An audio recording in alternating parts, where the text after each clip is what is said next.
Kontraksi ekonomi terbukti sudah 4 kuartal minus. Maka efek bulan Juli lockdown PPKM Jawa Bali di mana 70% peredaran uang nasional ada di sana untuk menahan laju pemaparan dibatasi gerakannya. Hal ini secara ekonomi pasti akan berpengaruh besar ke arah negatif lagi. Kita semua tahu strategi ekonomi tidak tumbuh baik selama ini. Pandemi gelombang pertama membuat minus 4 kuartal. Lalu pandemi gelombang kedua sedang kita bersama perangi saat ini. Entah apa yang terjadi dalam 2 kuartal ekonomi ke depan sisa tahun 2021 ini. Namun pemerintah tetap optimis bisa membuat ekonomi naik. Bahkan kalau tidak percaya akan dipanggil Pak Luhut.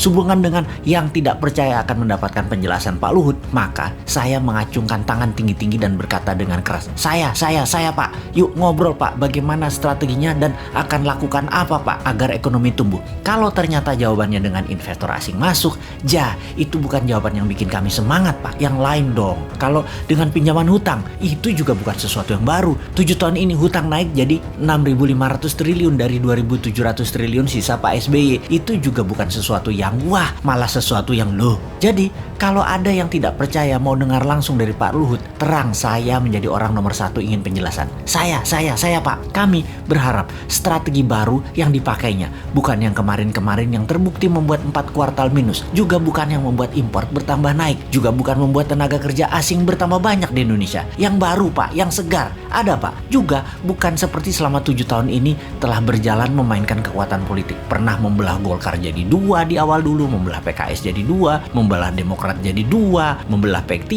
membelah PAN, baik langsung ataupun tidak langsung mendukung atau mendiamkan perpecahan politik terjadi. Jangan lagi seperti itu. Jangan terlalu berpolitiklah bernegara. Utamakan keselamatan rakyat, humanitarian. Ekonomi juga jangan terlalu mementingkan asing lah. Hutang, investor asing, keduk hasil bumi, sumber daya alam, tanah air, tenaga kerja asing, pajak mencekik. Dukunglah dengan mempermudah. Seperti izin di BPOM misalnya. Ada ribuan izin yang nyangkut tahunan di sana. Juga berpihaklah dengan regulasi digital yang terbuka dan luas agar muncul startup unicorn atau dekakorn yang sampai saat ini nggak tumbuh-tumbuh lagi. Yang ada 5 unicorn itu juga produk sebelum 2014 kebanyakan. Bukan kebijakan selama 7 tahun berkuasa. Kalian belum membantu digital anak bangsa satu pun jadi unicorn karena kebijakan kalian. Mana janjinya? Ini hanya sedikit janji kampanye yang dipertanyakan generasi muda. Lalu ada mini lockdown Jawa Bali Juli ini. Akibatnya pasti melambat lagi 2 kuartal ke depan. Bisa minus lagi. Jangan sampai 6 kali minus loh ekonominya. Sampai akhir tahun 2021